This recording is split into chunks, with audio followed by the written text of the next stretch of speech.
Last લેક્ચરમાં તમે જોયું કે વોટ ઇઝ પીએમટીએસ.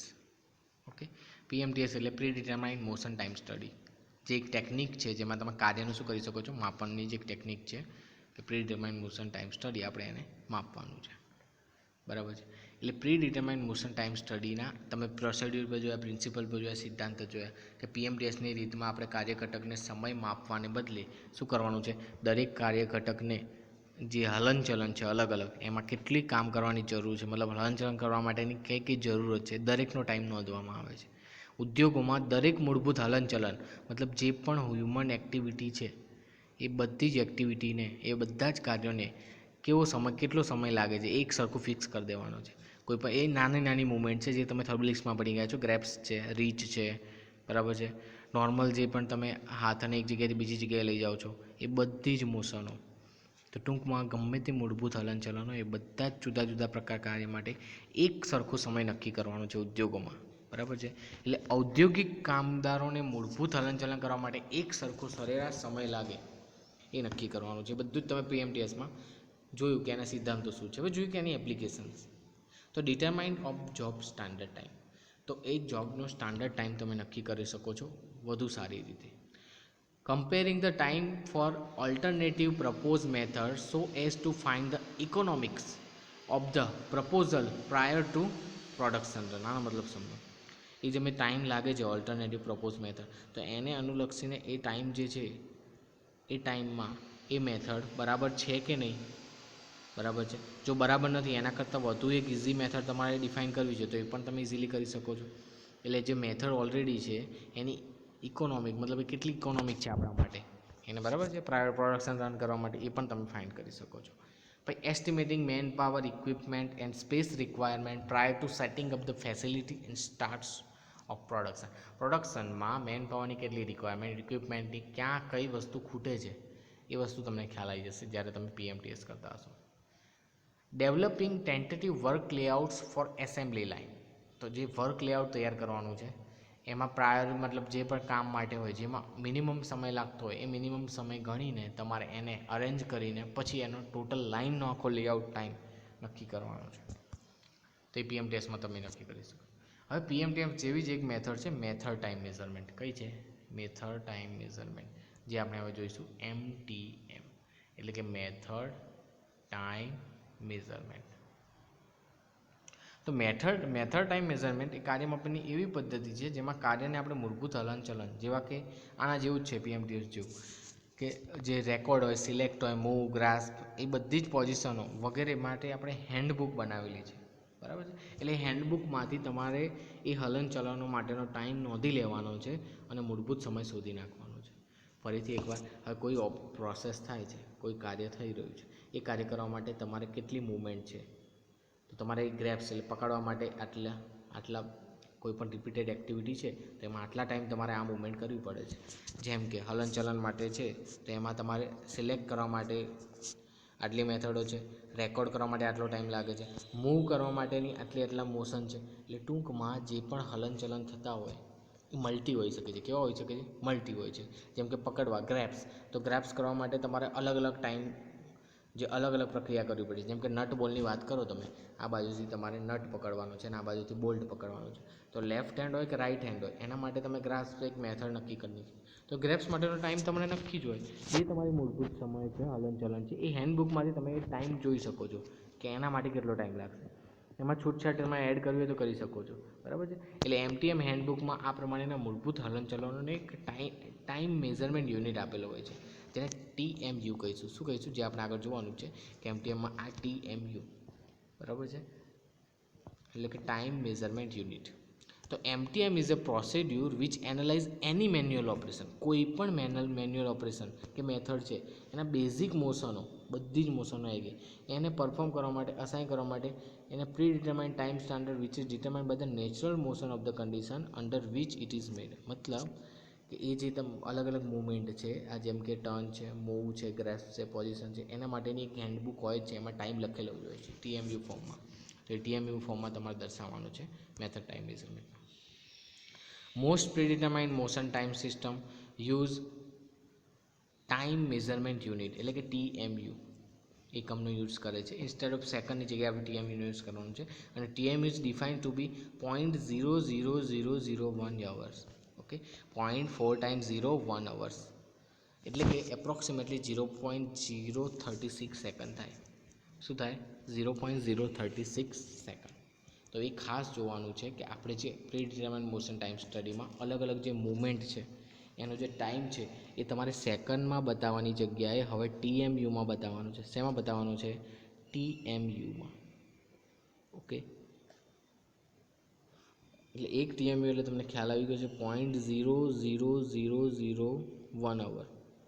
ઓકે, એટલે આ બાજુ 10⁵ એડ કરી દો તમે તો 1 અવર્સ થાય 1,00,000 ટીએમયુ. બરાબર છે. એટલે તમે હવે જે પ્રક્રિયાઓ છે જેમ કે મૂવ ટુ બોલ્ટ, આ એક પ્રક્રિયા થઈ. ઓકે, બીજી છે ગ્રેબ્સ બોલ્ટ. તમે નટ અને બોલ્ટને ફિટ કરો છો એની અલગ અલગ પ્રક્રિયા થઈ. પહેલી છે મૂવ,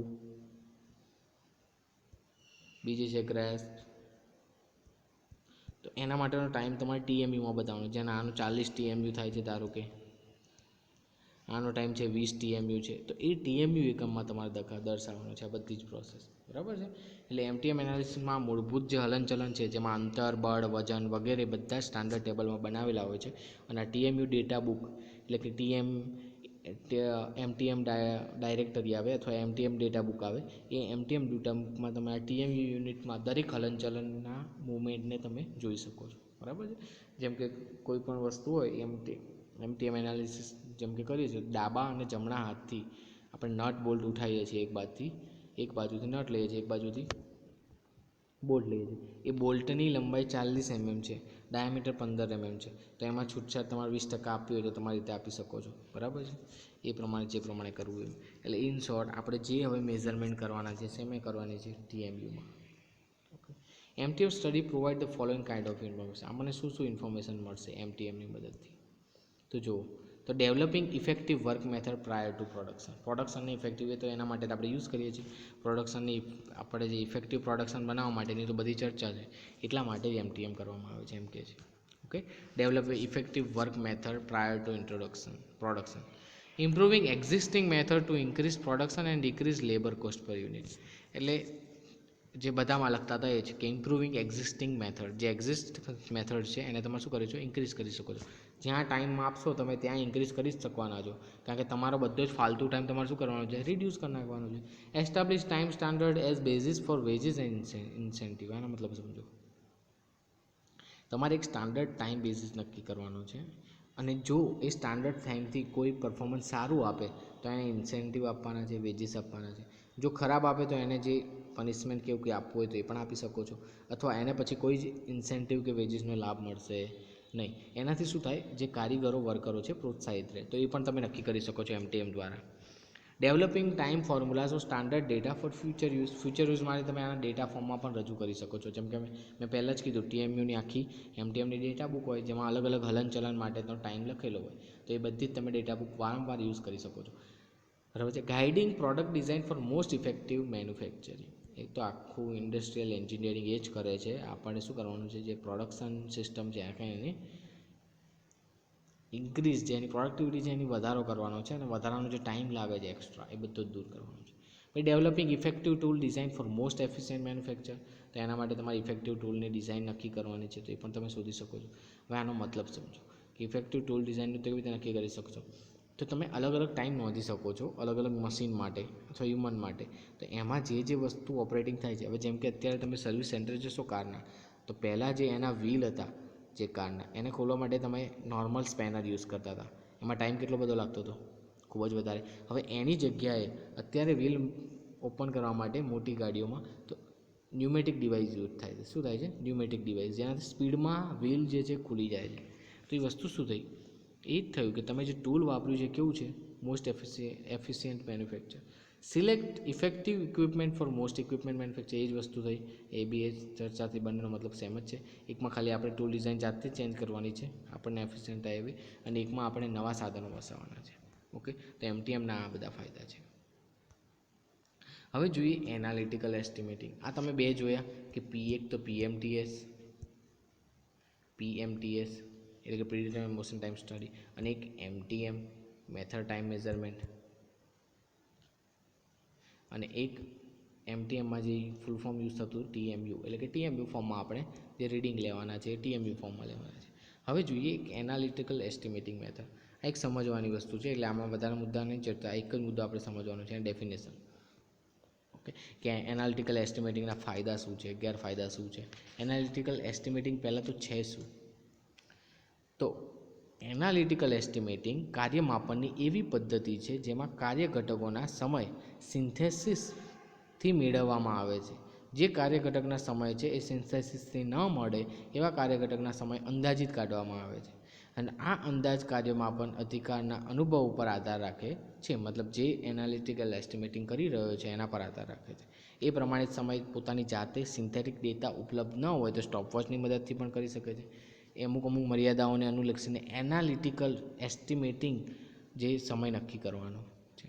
તો પહેલાં તો એનાલિટિકલ એસ્ટિમેટિંગ જે છે એનું વ્યાખ્યા સમજી લે. તો કે analytical estimating is defined as a work measurement technique being a develop of estimating whereby the time required to carry out element of a job at a defined level of performance is estimated partly from knowledge, practical experience, અને partly from synthetic data. એટલે એમની જોડે જે data રહેલો એના આધારે અથવા એક્સપિરિયન્સના આધારે તમારે જે સમય છે જાતે નક્કી કરવાનો છે.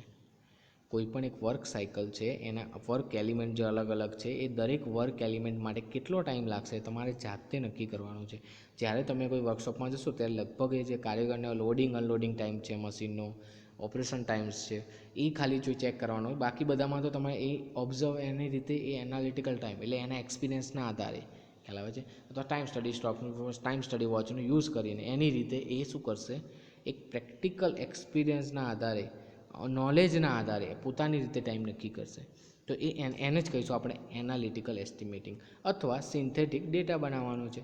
જો તમારો જો સિન્થેટિક ડેટા હોય, સિન્થેટિક ડેટા મતલબ આપણે જે કાર્ય માપન માટે ઓલરેડી નોંધેલો જે ડેટા છે MTMની જેમ જ, તો એ જે ડેટા છે આપણે એના આધારે અથવા એક્સપિરિયન્સ અને પ્રેક્ટિકલ નોલેજ અથવા નોલેજના આધારે તમારે નક્કી કરવાનું છે. ઓકે, એનાલિટિકલ એસ્ટિમેટ કઈ રીતે કરશો તમે? તો સૌ પ્રથમ તમારે જોબના ડ્રોઈંગ અને ડાયમેન્શન, જે તે પરિસ્થિતિમાં કાર્ય કરવાનું છે એને જોવાનું છે. મતલબ જે કામ કરવાનું છે એનું ડ્રોઈંગ જોવાનું છે, જે દાગીનો બનાવવાનો છે એનું ડ્રોઈંગ જોવાનું છે, પ્લસ ક્યાં કરવાનું છે, કઈ જગ્યામાં કરવાનું છે, એ પ્લેસ માટેના તમે વાતાવરણ, જેમ કે ભેજ છે, પ્રકાશ છે, જે ફિક્ચર છે કે નહીં, મશીનમાં કઈ કઈ સિસ્ટમ છે, એ બધું જ તમારે ઓબ્ઝર્વ કરવાનું છે. પહેલું કામ ખ્યાલ આવ્યો. પછી એ જે જોબ બનાવવાનો છે અને અલગ અલગ આ જે વર્ક સાયકલ છે આખી, અહીં જોબ હતો અને અહીંયા બની ગયો, અહીં આગળ બની ગયો, આ રફ જોબ છે અને આ ફાઇનલ ફિનિશ જોબ છે. તો એ જે આખી વર્ક પ્રોસેસ છે એને તમારે જુદા જુદા વર્ક એલિમેન્ટમાં ડિવાઈડ કરી દેવાની છે. શું કરવાનું છે? જુદા જુદા વર્ક એલિમેન્ટમાં ડિવાઈડ કરી દેવાની છે. એટલે કે જોબને જુદા જુદા ઘટકોમાં શું કરવાનું છે? વિભાજિત કરવાનું. એને પાર્ટલી એલિમેન્ટમાં, અલગ અલગ એલિમેન્ટમાં એને પાર્ટ્સમાં વિભાજિત કરી દેવાની છે. મતલબ break the job into different elements અથવા ડિફરન્ટ વર્ક એલિમેન્ટ. ઓકે, પછી તમારે એક સિન્થેટિક ટેબલમાંથી એક સમય નક્કી કરવાનો છે, મેળવવાનો છે જે તે કાર્ય ઘટક માટે. હવે તમે અલગ અલગ વર્ક એલિમેન્ટ તો બનાવી દીધા, એક વર્ક એલિમેન્ટ, બીજો વર્ક એલિમેન્ટ, ત્રીજો વર્ક એલિમેન્ટ અને ચોથો વર્ક એલિમેન્ટ. આ ચારે વર્ક એલિમેન્ટ થઈને આખી એક શું બનાવે છે? વર્ક સાયકલ બનાવે છે. તો એ જે વર્ક એલિમેન્ટ છે એ દરેક વર્ક એલિમેન્ટ માટે તમારે એનો સમય નક્કી કરવાનો છે. એટલે આ કાર્ય ઘટકોના સમય માટે સિન્થેટિક ટેબલમાંથી મળતો હોય એ ટાઈપનો સમય જો મળતો હોય તો એમાંથી લેવાનો છે.